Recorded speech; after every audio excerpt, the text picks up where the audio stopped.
We all have insecurities. We all have things that we feel inadequate in. We all do. It doesn't matter how old you are. You could be in junior high. You could be 80 years old. We all have things that we feel insecure about and that we feel inadequate about. We're going to talk through a few right off the bat here. Here are some of the top insecurities that people have. Aging. I don't want to get older. I don't want to have those wrinkles by my eyes. I don't want to get any more lines on my forehead. I got enough. And you know people are insecure about this because all you got to do is walk down the beauty aisle and you will see products and creams and injections and all kinds of things that you can do to try to preserve your youthfulness. Here's another one that we have insecurities about is like being socially accepted. Do I fit in? Like if I walk in somewhere, like, do I fit in? And listen, and I know you think this is just a junior high issue. This is an adult issue too. We walk into environments and we're like, because some of us, we don't have the skill of just being able to talk to anybody. And so it's hard. Maybe some of you, you're insecure in your relationship with someone. You're insecure with your spouse. And what does that look like? Maybe it's this, I'm not attractive enough for them. Or maybe they're cheating on me, or maybe they're doing this, maybe they're doing that. And we have these insecurities that fill into our relationship. Maybe you have an insecurity about your appearance. For some of you in the room, maybe the insecurity is that you feel too skinny. For others of you in the room, you feel too thick. And you feel like God should have made you 6 inches taller. For others of us in the room, maybe you have an insecurity about your hair. Maybe you have an insecurity about some sort of a physical blemish that you may have. On my right foot, on my second toe, I have it's about like a dime size, like red spot on my toe. Now I have 3 children, and at some point, all 3 of my children have seen my feet. You will never see my feet, okay? Hopefully not. And they have all been like, Dad, what happened? Do you have a boo-boo?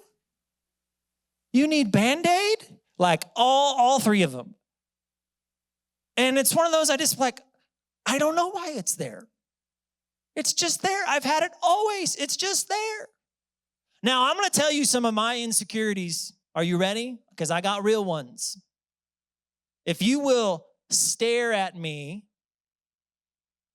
you may notice that one of my eyelids is a little bit droopy. Now, it's not a major issue until I become tired. And then it looks like I only have one eye open. And it looks like that I'm smoking something and I'm high. For whatever reason, I got one eyelid that just kind of is a little bit less awake than the other. So it just is what it is. Let me tell you one of my other insecurities. My hair on my head is slowly running away from my face. For some of us in the room, it has completely ran away. And in particular, here's my insecurity. On one side of my head, it's this side, it is running away faster. I don't know why. I don't know why, but this side is receding faster.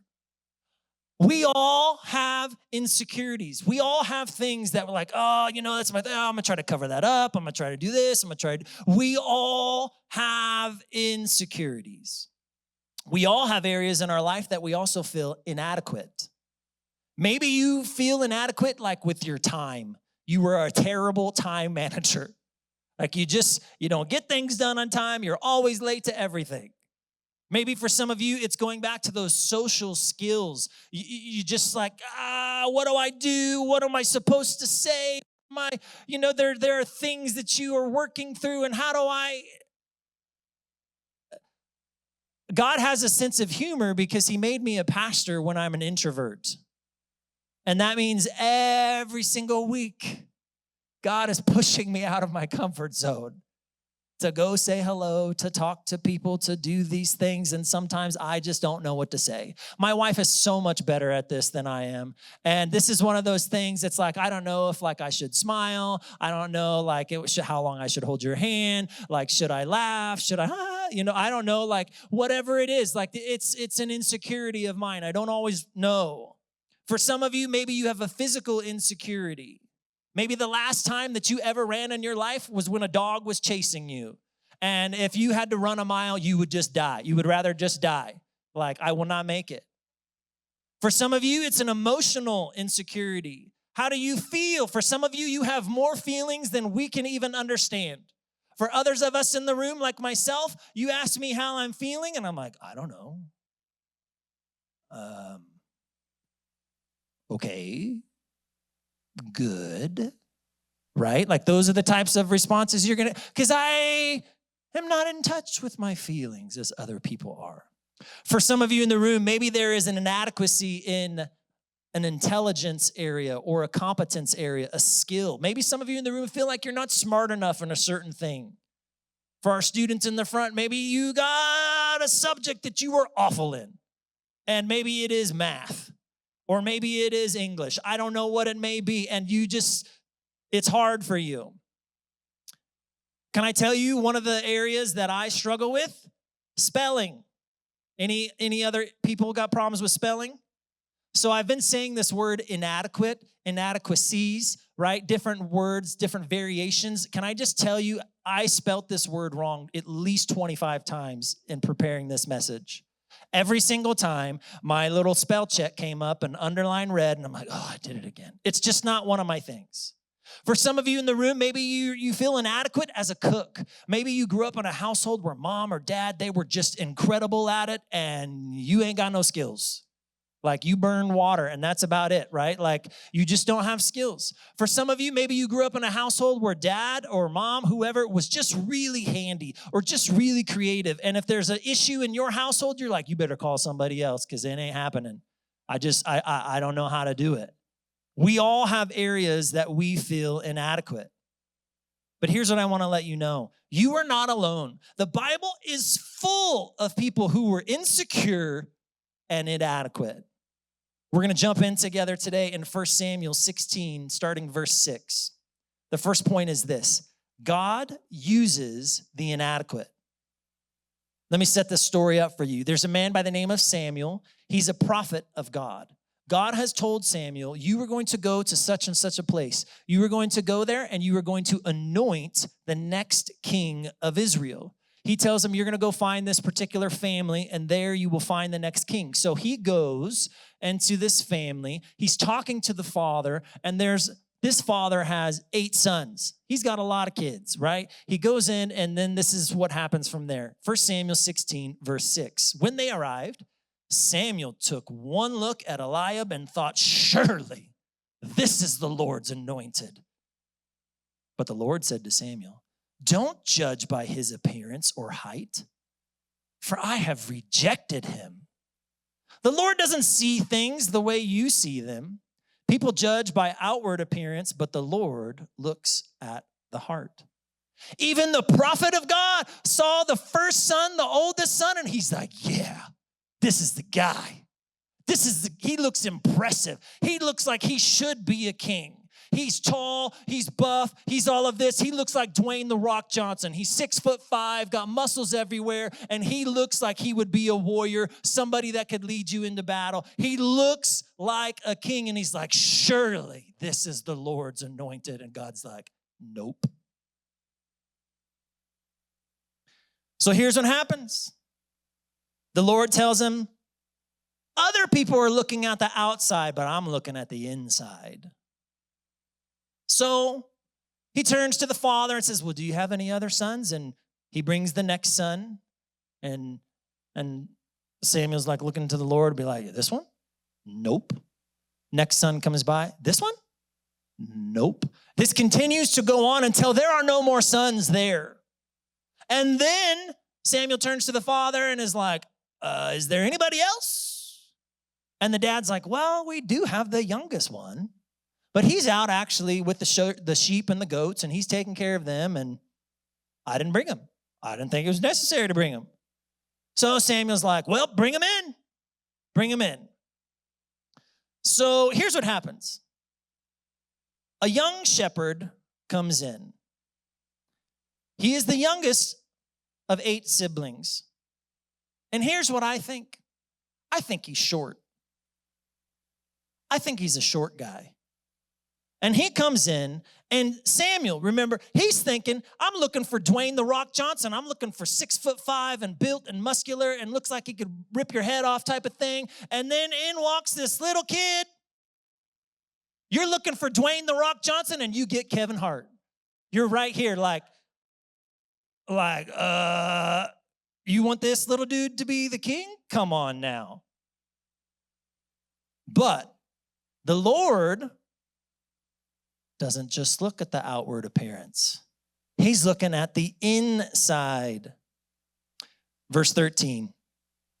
So as David stood there among his brothers, Samuel took the flask of oil he had brought and anointed David with the oil.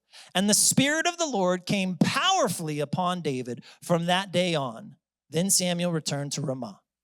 So if you've ever felt like God can't use me, I'm inadequate, I'm the youngest, I'm not qualified, nobody, everybody overlooks me, I'm not good at this, I'm not good at that, I don't have the right skill set, I don't have, like my mom or my dad, they rejected me, they left me, they abandoned me, like you've got all kinds of things happening inside of you, and I just want to point this out. David is overlooked by his own father. He wasn't even invited.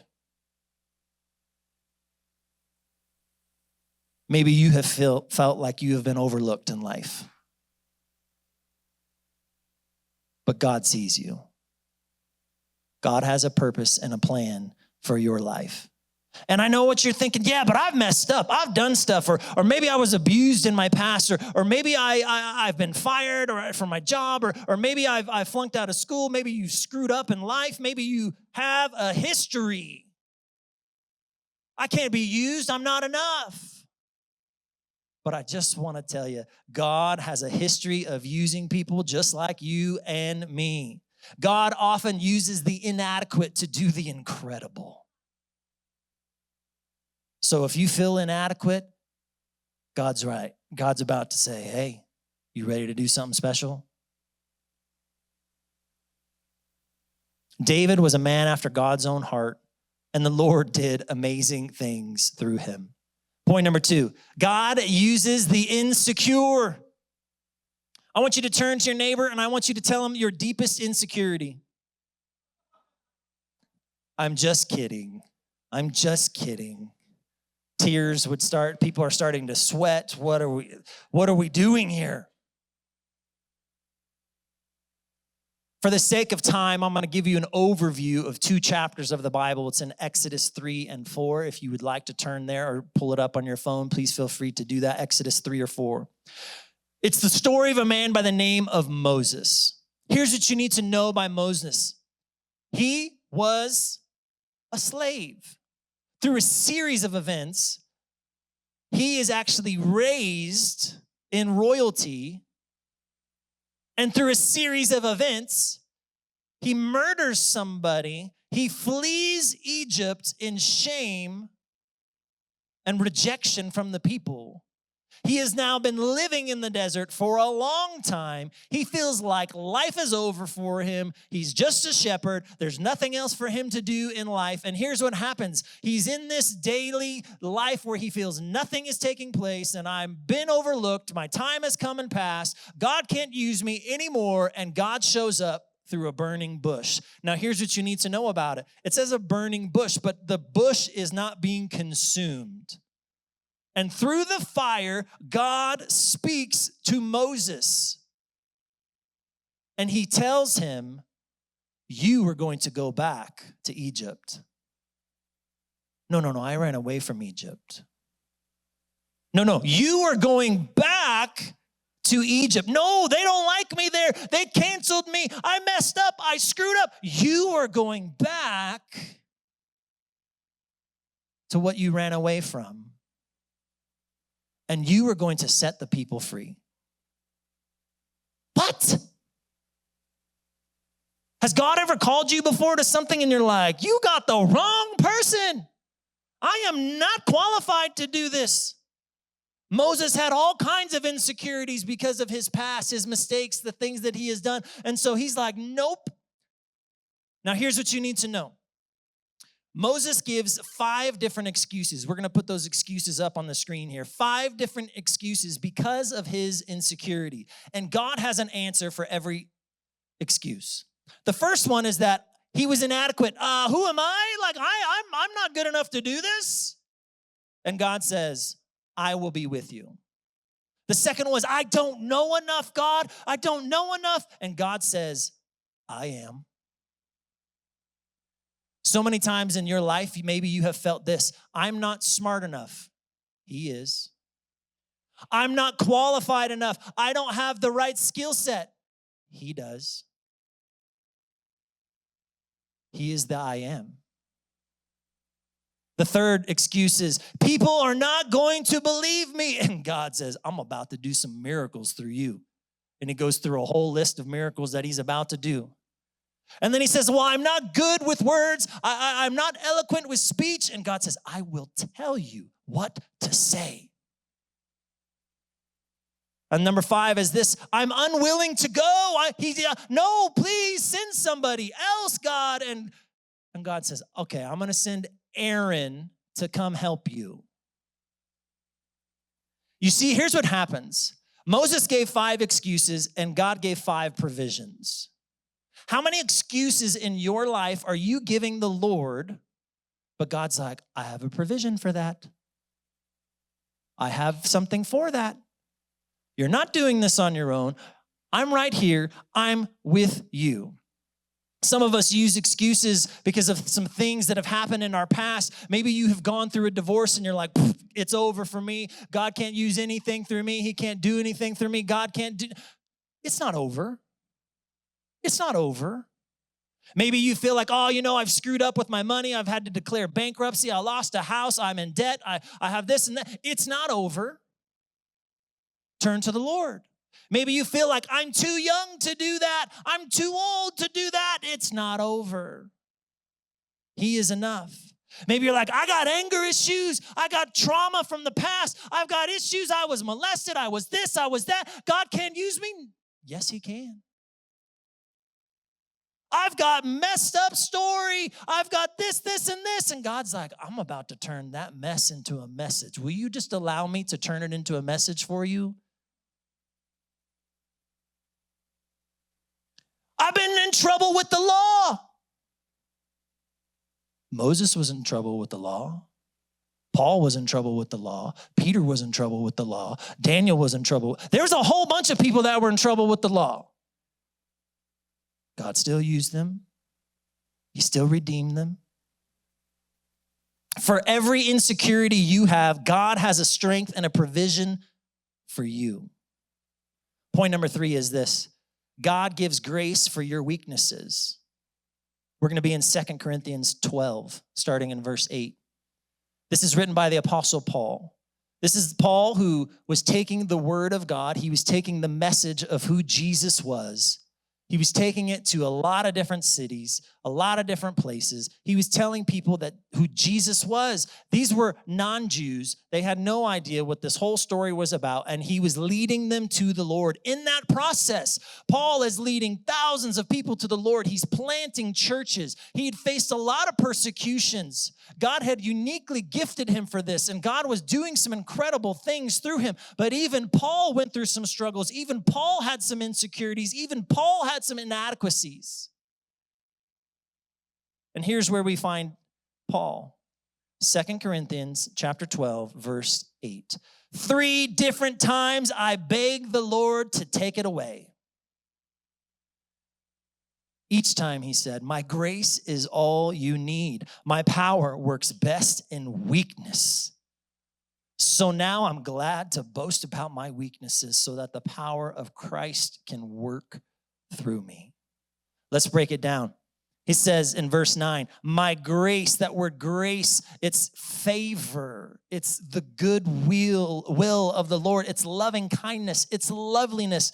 He's saying my favor is enough on your life.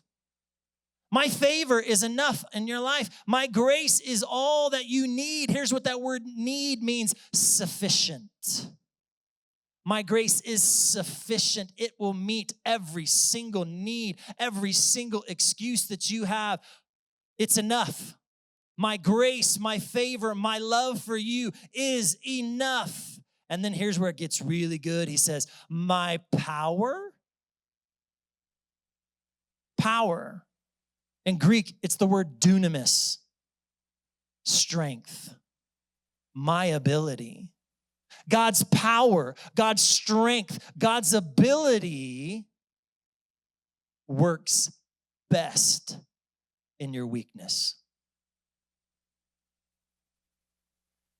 You need to hold on a second and just think about that. His strength works best in your weakness. Because here's why. The things that we are great at, kind of internally, we go like, I don't need God for that. I can do that on my own. But in our weaknesses, his grace shines through. The word weakness means a lack of strength. It's an inability. It's a lack of skill. I am sure every single person here that there has been a moment in your life where you have felt weak. Maybe you felt weak as a husband, as a father. Maybe you felt weak as a boss or as an employee. Maybe you felt weak just as a human being. You just felt weak. And it says that his power works best in your weakness. So then Paul has this shift that takes place. He says, so now I'm going to boast about my weaknesses. Now, here's what you need to know. In the beginning of this chapter, if you want to read back, Paul just had a crazy experience with the Lord, a revelation with the Lord. Paul has done a lot of things with the Lord. God has saved him from all kinds of trouble, persecutions, all kinds of different things, and he literally just had a vision from the Lord. And you would think that Paul could be boastful and prideful and look at me and look at all of that I've done and da-da-da. But Paul says, now I boast about my weaknesses because God's grace works best in our weaknesses. We need to realize that our weaknesses, our insecurities, our inadequacies point us to the Lord. So we need to learn to embrace those insecurities and inadequacies. It's a setup for God to do a mighty work in your life. Have you ever met somebody before that they are in a position and you were like, I have no idea how you got to where you are? Like, you don't have the right pedigree. You don't have the right degree at all. You don't have the right skill set, but somehow you have made it in this area. Because God's grace is working. The grace God gives is more than enough to cover your weaknesses. Now, remember in the beginning of that passage, it's talking about that Paul had prayed 3 times to remove what we have heard as this thorn in his flesh, this thorn in his side. Now, we could discuss what this is. Some people think it's a sickness. Some people think it's pride. Some people think it's something else. It could be whatever it is, but it is a weakness and it is constant in his life. And he has prayed 3 times to remove this from his life. Miguel, I need your help. Jason Delatova, I need your help. Come on up, please. Give it up for these guys. I'm calling them on the spot. Come stand right here, both of you, please. And thank you. Look at these fine gentlemen here. Here's what happens often when we are praying to the Lord. We are praying to the Lord for relief. And our thinking says relief only comes from removal. Let me remove you from that situation. Let me remove that person. Let me remove that addiction. Let me remove it out of your life. When we are praying for relief, we are most often praying for a removal of that thing.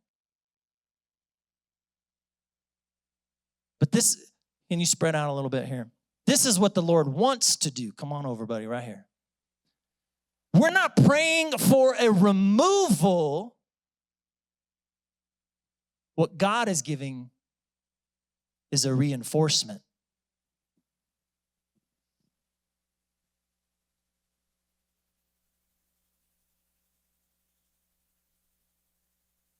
God, I'm not good enough.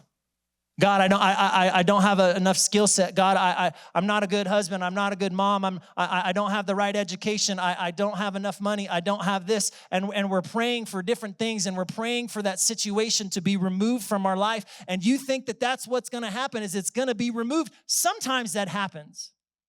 But more often than not, what God does is he gives us a reinforcement around us. He provides strength that we do not have. He surrounds us with people. He surrounds us with his power, with his authority to lift us up.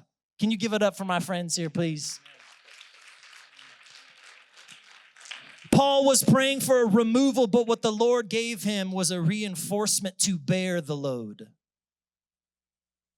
What load is the Lord reinforcing you to carry?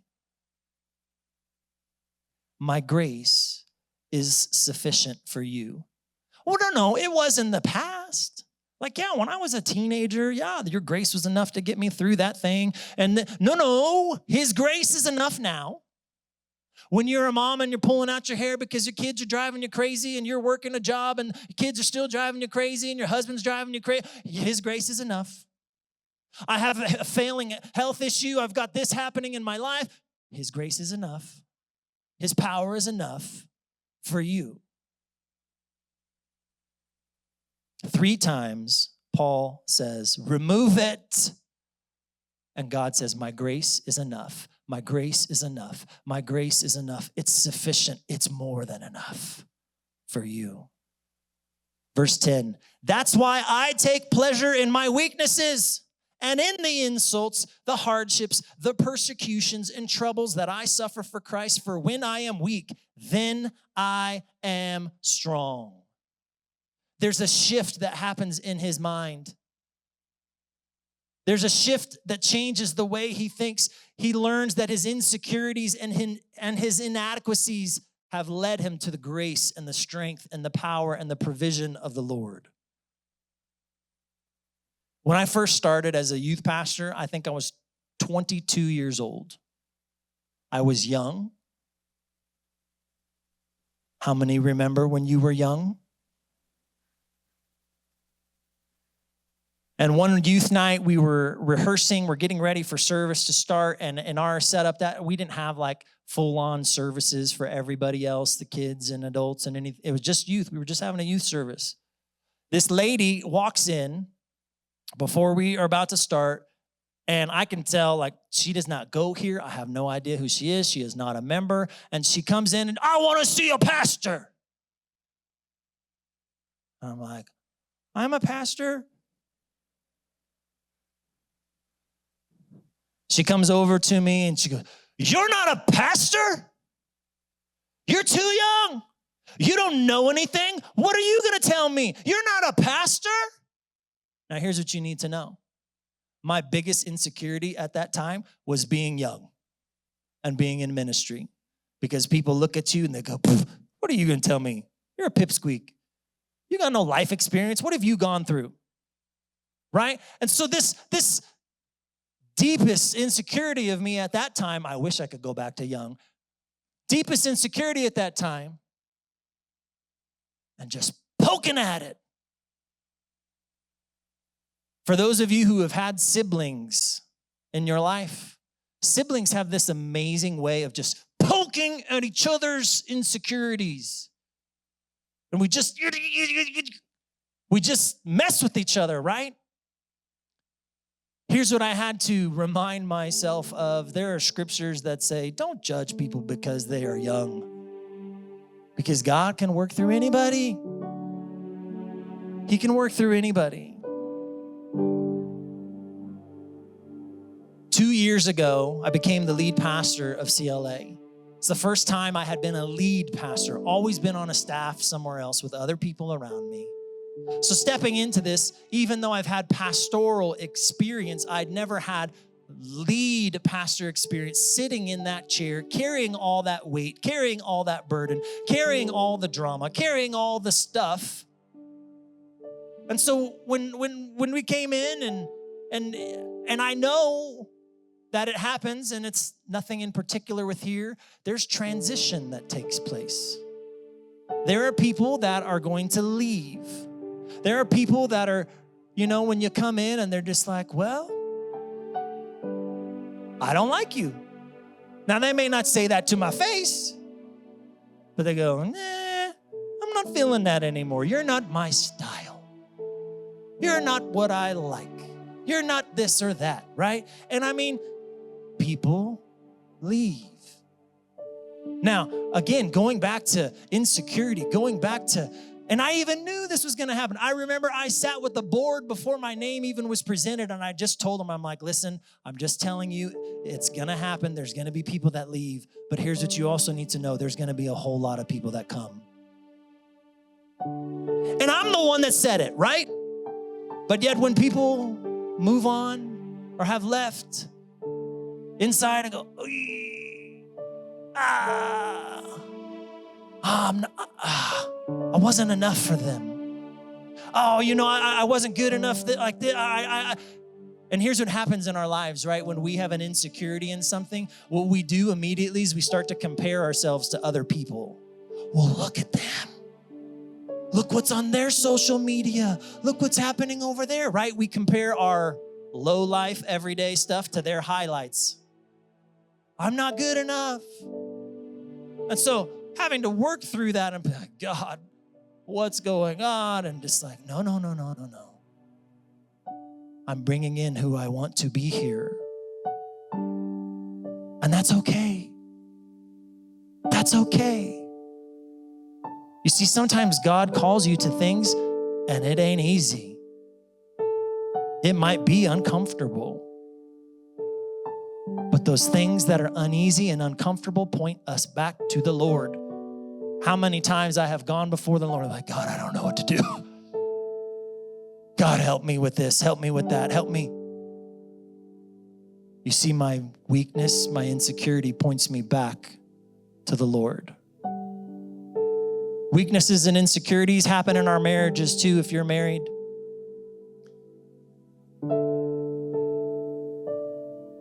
Just a few weeks ago, my wife, in a very calm manner, said, hey, I'd like to talk about a couple of things.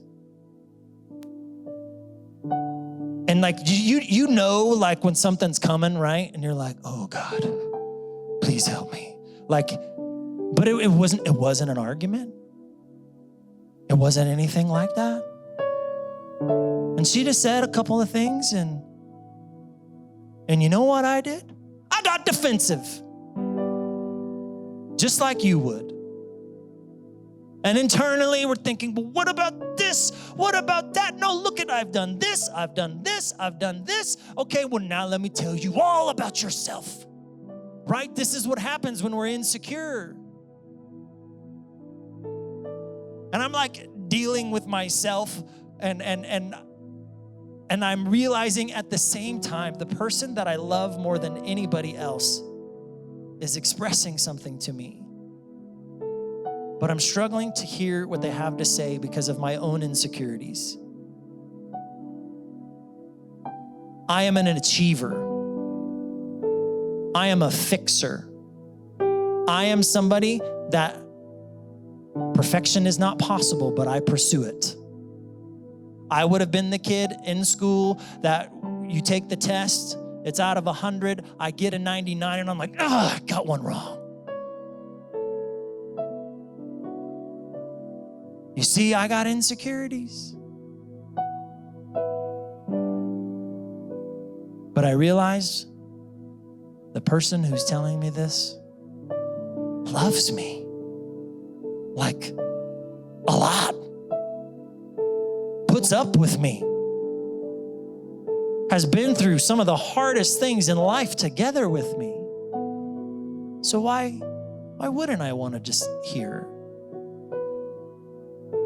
But here's what we often do.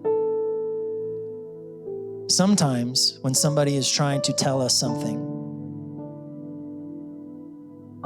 we get sad, we get mad,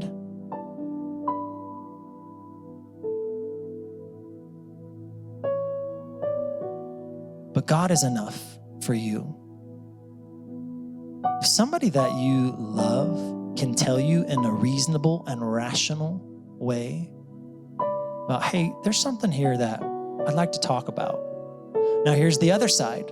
Stuff can be talked about and it's coming from the other person's insecurity. So now you have two people who are coming at each other with insecurities. And a whole lot doesn't get accomplished when that's happening. But when somebody's saying something in love, okay. I'm gonna try harder in this thing. I'm gonna try harder in this area. God's gonna give me the strength and the grace that I need, because God's grace is sufficient for you. We're never going to be free to be who God has called us to be until we're free from the need to impress other people. So many of us, we're trying to impress people that don't matter. Be who God has called you to be. He is uniquely gifted and anointed and appointed you for where you are. Now, maybe you're like me and you feel insecure or you feel inadequate in a certain area of your life. Join the club. You can join the club that's in the Bible of all the people who just felt the same things. But God did something incredible through them. His grace is enough. His power is made perfect in our weaknesses.